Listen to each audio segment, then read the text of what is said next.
You know, denizens of this channel over the years have heard me with a hell of a lot to say about how the Labour Party operate and the lengths that they're willing to go to win.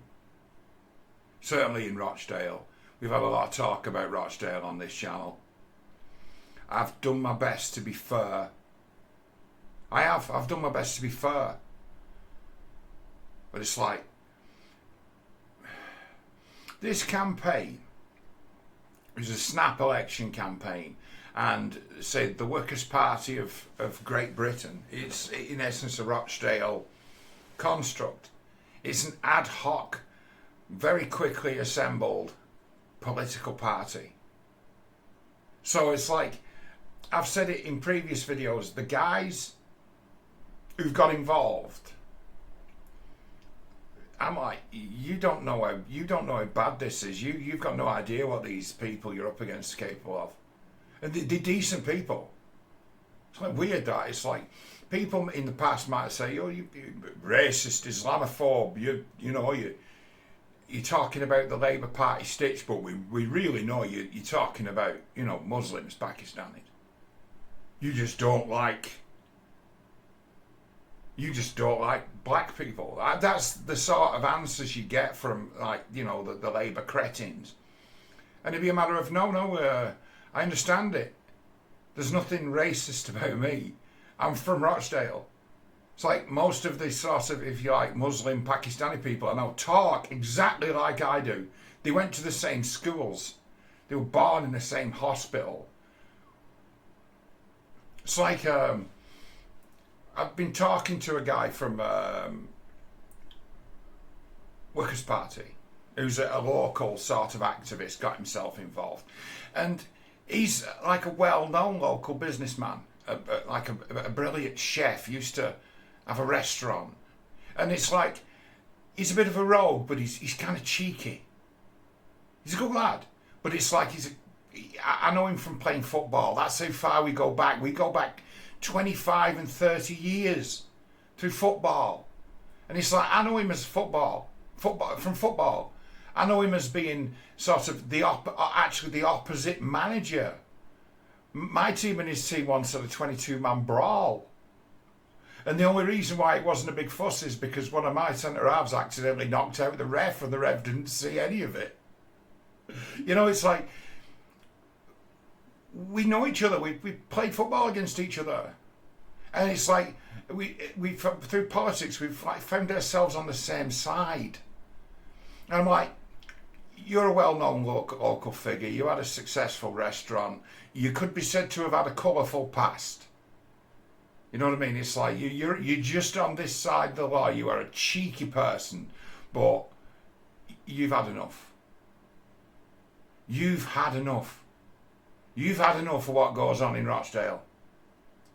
And it's a matter of, he ran in Healy Ward. He didn't want to run in Healy Ward. I wanted to run in Healy Ward. But it's like, it's so disorganised that they had two candidates announced in the same ward. And he didn't want to run, but they went with him opposed to me. And it's like, there's a thing there where my dad won't vote for George Galloway, and it's like, why? It's like, well, because you got fucked over, you were supposed to run for Healy. You'd have had a chance of winning in Healy. I'm like, well, yeah. And how would I have had a chance of winning in Healy? Because I could have got about 500-600 people out, 500-600 people out to vote who've completely given up. How's that, John? I can call upon all the football lads. Like Tommy Robinson calls on all the football lads. I can call on all the football lads too. I can drag people out of their houses who never think of voting for anyone, but they vote for me. In the same way as they all came out and voted for David Toy in that by-election, he came second. I could expect the organisation that canvassed for David to actually canvass for me. So it's like, that was announced, that was supposedly sorted out, but there was two different authorities within the Workers' Party who were doing the job of signing up candidates. It's like the London branch. There was like the London branch, the Rochdale branch, and George Galloway, all kind of almost not working in lockstep. And that's because there's no organisation. It's like for a good while of it, there was no boss. That's how chaotic it is in the Workers' Party. There's no boss. It's like, don't take it personal. It's like George Galloway was furious at the way that I was treated, where he'd taken great lengths to convince me that I should represent the people and run for the council. He went to great lengths, and I'm like, I'm not in the best of health. I can't really do it. It's going to be hard for me. And he talked me into it. He's like, we'll give you all the support you need. And then the next thing you know, I've been selected, deselected, reselected again, and then deselected right at the last minute. So I'm feeling like some guy who's like been dumped off his girlfriend. Like, I wasn't up for this. I didn't want to be a councillor. And then I was talked into being one, and then I was discarded. Because that's what happened. And it'd be all these different parts of this party have got the wires crossed. So it's chaotic. And it's like, it's got a little bit more structure and a little bit more leadership, but it's so ad hoc as to where when this snap election was called, it's like, right, we've got to organise this ad hoc organisation. So it's like, we've now got some veteran councillors who were once of the Labour Party but are sick of it, have had enough, who've defected to the Workers' Party. And we've actually got some of the best talent that was around in Rochdale. And it's like, they're Pakistani councillors, like Farouk Ahmed. It's like, you should meet him. Meet one day. It's like, if you ever get the chance to meet him, you'd be impressed. Yeah? It's like, this is a guy who just, he's along the lines of George Galloway. He likely works 20 hours a day. He means it. And he's all about Rochdale. He's not all about the tribe. He's not all about the clan. He's not all about the clique. He's all about Rochdale. He's all about this place is crazy. And it'd be a matter of, he's been on the council part of the Labour Party and can't stop the Labour Party doing what they're doing. He's got no voice. You're treated like some kind of pet. They treat them like animals. And then, as a reward, they get to be mayor. That's what they do. That's what they like. It's terrible. And if you stand against it, you're an Islamophobe, obviously, because they're hiding behind the Muslim population of Rochdale, hiding behind them, using them as a shit shield. Well, if you're against us, it's because you're racist, obviously, isn't it? That's all they've got. So when you've got it where, I've known it for years, like this time, just it needs George Galloway. Why? Because people here like him more than they like the Labour Party that uses them and actively takes the piss out of them. Uses them as a shield to cover up their own mistakes. People talk about a grooming scandal. It's like, I'm like, limited hangout. What? Yeah, you've not even scratched the surface of what that problem is. You've banged up a load of guys who were mostly like taxi drivers who used prostitutes. You haven't even scratched the surface. You haven't gone near it. And it's like Sarah Robotham, who they made a TV show about. She's like on the the part of like the big council that controls Rochdale Council, the Greater Manchester Authority. She's on that. She's one of these big Labour strategists now. And she used to give contraceptives to little girls, pills and condoms.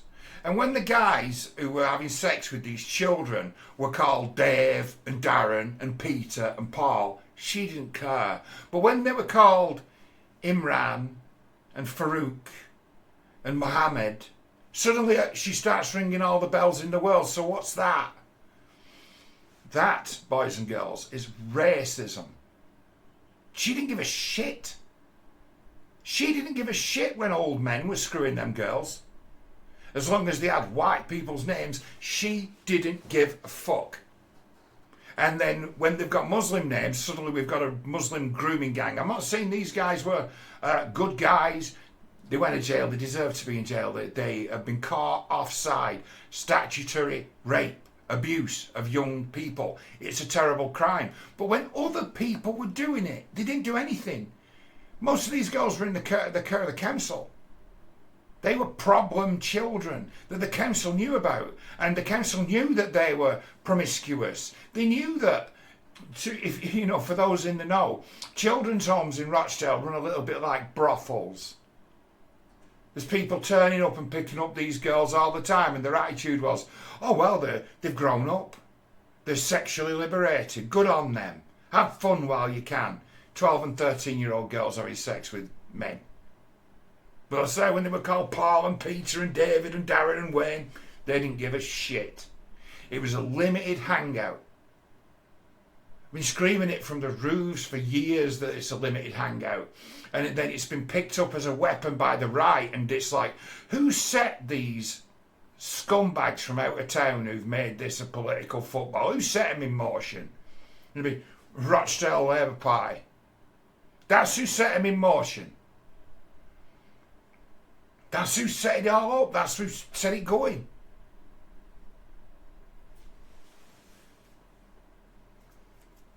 It's like no one's listening.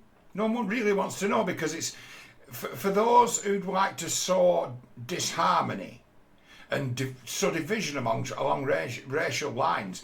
Those grooming gang scandals are just absolutely perfect for them. Perfect.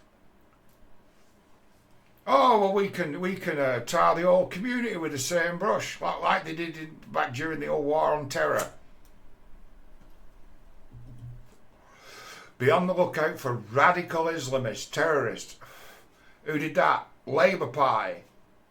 Labour Party have treated the Pakistani people and the Muslim people, the Bangladeshis, they've treated them like pets for about 25 years. And they know. They've had enough. They've produced their own leaders. They've produced their own leaders. They've people who see it going on and they don't like it, and they've found a way to get themselves represented. And the way they got themselves represented was to bring George Galloway here. You know, George Galloway credits me with being the person who brought him to Rochdale. Do you know that?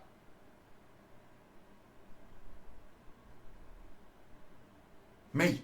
Credits me with it. You were the one who made me realise I could win. I had absolutely no idea I had the grassroots support that I've got. I turn up here and immediately I've got support. There's 16,000 people to vote for him in a by-election. Beats the Labour Party in the third place. Labour Party was shipping in a guy from Chorley, or as I like to call it, West Rochdale. Chorley. It's 25 miles of West Rochdale. Previously, we had a local lad as our Labour MP from East Rochdale, Huddersfield, Simon Dangsel.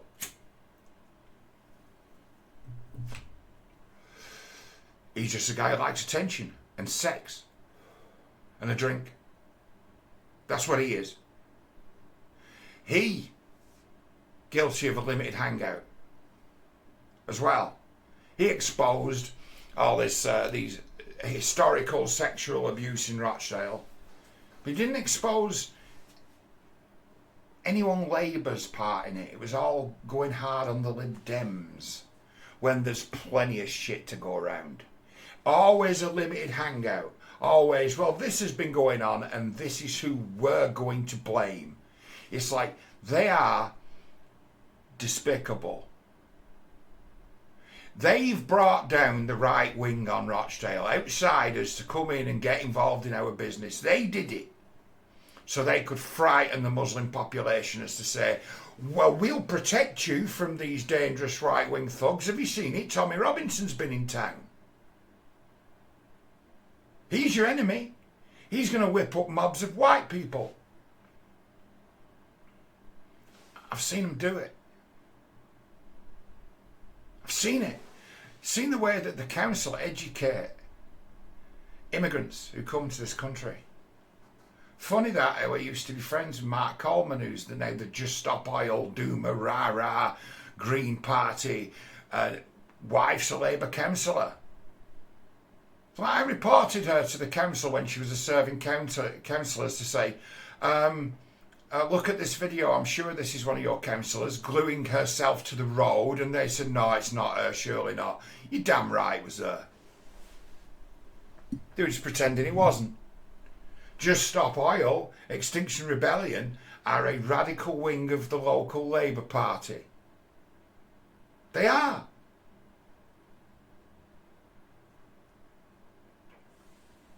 You'll not talk any sense into them, and nothing that a council or a government can do is ever going to be enough for them, because they are afraid of the nightmares they brought into the world, like second-rate science fiction, a mixture between Mad Max and Fallout that they think the world's going to be if they don't get their way.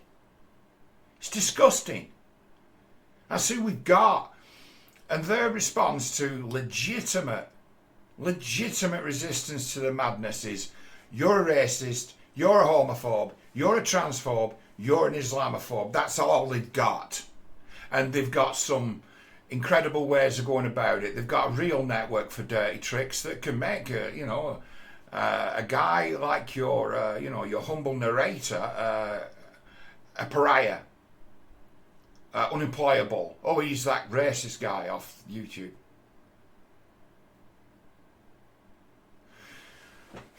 That racist guy off YouTube owes a hand of friendship to the Workers' Party of Britain and finds that I've got a great deal in common and a lot of the same knowledge, a lot of the same experience as the Pakistanis who are the kind of ringleaders of the local Workers' Party of Great Britain. And in some cases, having known them for years.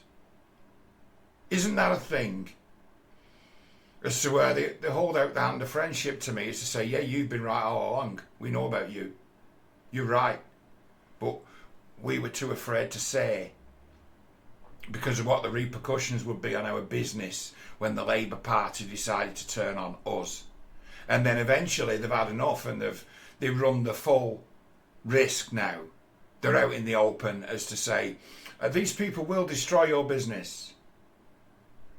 I've got a good friend in politics in Rochdale who's very well known, very high profile, and it's like, why don't you engage in politics anymore? Because my business matters. It's the future of my children. It's my old age pension. I can't afford to lose my business, which is what would happen. That's Rochdale. Every dirty trick that could be mustered from everywhere has been used on George. That where he's put it out that, oh, I've got a maternity ward back. He's had the rug pulled from under him. He's had an assurance from central government, which would be the truth, is to say, look, it wasn't us who took your maternity ward away, and it wasn't us who took your A&E away. It was the Greater Manchester NHS, run by the Labour Party and ostensibly the unions. Most powerful union in the country being Unite, being the main source of funds for the Labour Party. They go hand in hand.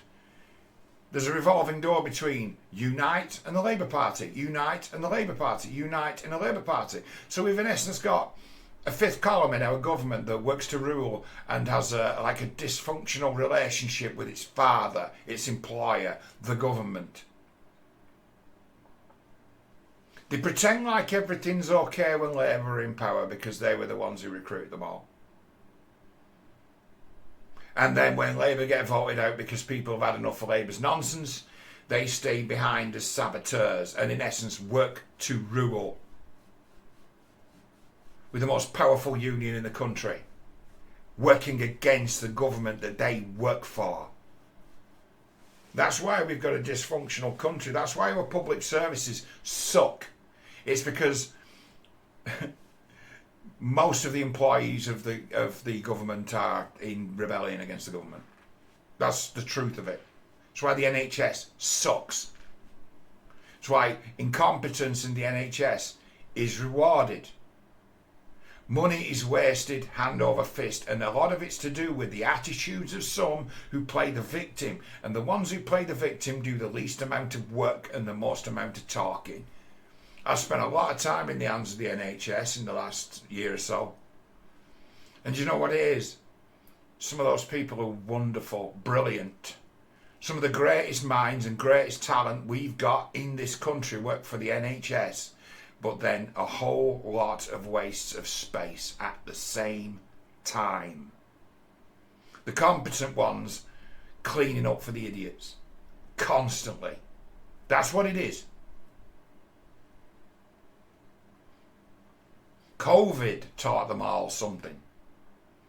The NHS is radicalised. One way or another. Radical Labour or radical fuck the government. Fuck the lies. You can have quiet words with doctors and nurses, and find that you've got some sense in there. People who understand there's something amiss about the whole thing. It's happening. They're starting to rebel very quietly because they wouldn't want to lose their jobs, would they? See that today. LBC puts out that George has had a crowdfunding campaign, just a general sort of GoFundMe for the Workers' Party, and Andrew Tate, Tristan Tate, have apparently paid him like £5,000, and they're trying to say that he's in league with them because they've put money in his fundraising. They've put money in his crowdfunding appeal. And then this has been exposed today by a Labour think tank, or part of the Labour Party have exposed this today, right at the last minute, to say, let's smear George Galloway. Let's say that he's in league with the Tates. The Tates, anyone who watches this channel knows something about the Tates, and have known something about the Tates for years. Because I have a little bit of a feud going on with the Tates. They know who I am. Certainly Iggy knows who I am. They're the most powerful hypnotist in the world, the mystic pimp. He knows exactly who I am. And if you've been keeping an eye on my channel, he knows where my allegiances lie. He likely knows that I'm in alliance with George Galloway. It's only £5,000, which is chicken feed to those Bitcoin millionaires, pimps. Chicken feed. Ends up finding its way onto a crowdfunding page, paying George Galloway £5,000. And then that somehow at the very last minute finds its way to the mainstream media. And they decide to drop the bombshell the day before the election, not a fortnight after Hope Not Hate were using demographic data to get the white vote out in Rochdale. Using right-wing thug tactics and fear-mongering to try and drum up some racism in Rochdale. Don't vote for the packy lover. And they be the tactics of the Labour Party in Rochdale. Labour Party general tactics is to go to the Muslim population of Rochdale and accuse the opposition of being a Jew. Accuse the opposition of being gay. Accuse the opposition of being a drunk. Accuse the opposition of being a secret drug addict. That's what they usually do. But unfortunately, you can't do that to George Galloway. It doesn't work on him, so they have to reach for different tactics. And what have the tactics been? To sow racial division in Rochdale. That's what they've done. The candidate for Rochdale is a non-entity from one of the leafiest, richest parts of the country, who claims to be a Rochdale lad. He's never been seen or heard of in this town. He's an outsider. He's not someone anyone knows. We don't know anything about his career because his writings are very, very difficult to find. We don't know anything about his family life. We don't know anything about his history. We don't know where he's been. They're not telling us anything about the guy. He refuses to be interviewed. He won't turn up for a hustings. He isn't campaigning door to door. And then he's being promoted by a lying piece of shit thug who will tell any lie to smear or discredit George.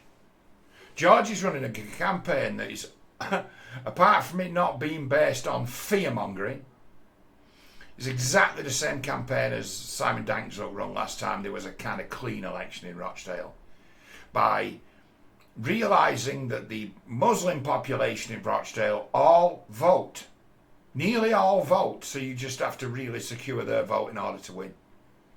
Now that's a Labour Party campaign in Rochdale. We all, white working class, we get ignored, we get left behind. They don't need us.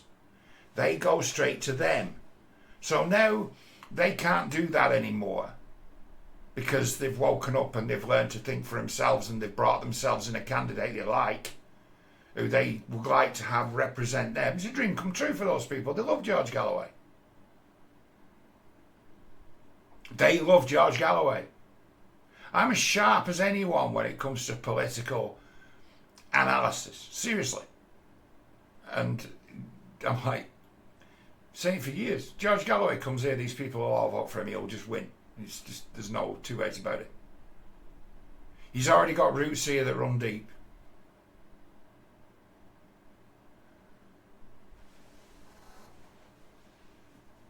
So what kind of campaign's been run against him? The ultimate dirty tricks campaign. No one's willing to go in on him. No one's willing to debate him. He's had no mainstream media coverage. None. He went on with Piers Morgan. Piers Morgan is an idiot. A bit of an idiot. He's decided whose side he's on. He's on Piers Morgan's side, as always. He got an interview with Piers Morgan. That's all he's done. That's all the media he's had. Until right at the last minute,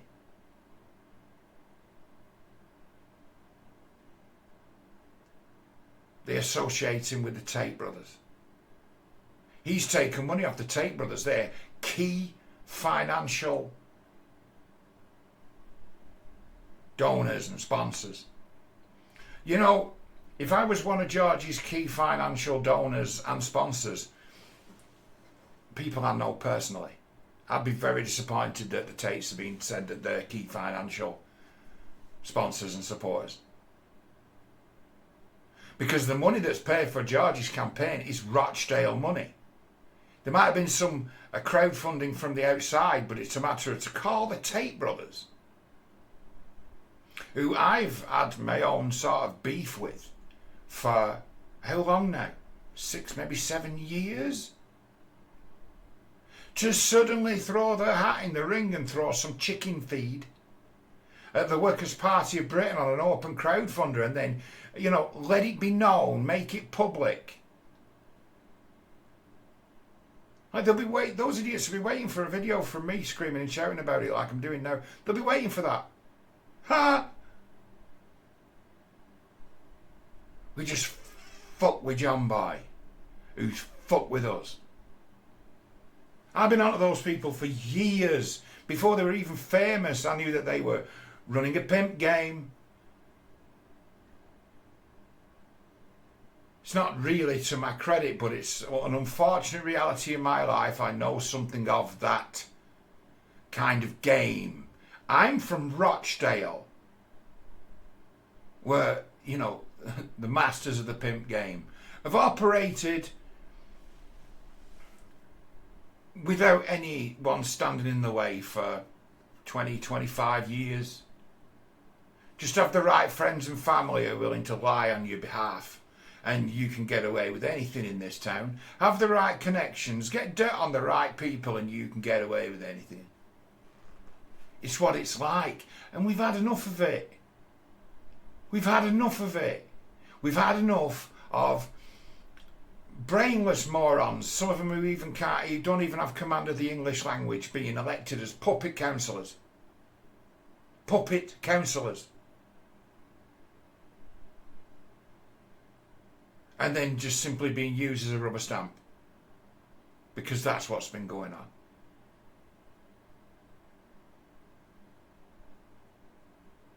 Tomorrow, my polling station. This is the state of my health. The polling station I've got to go to tomorrow. It's about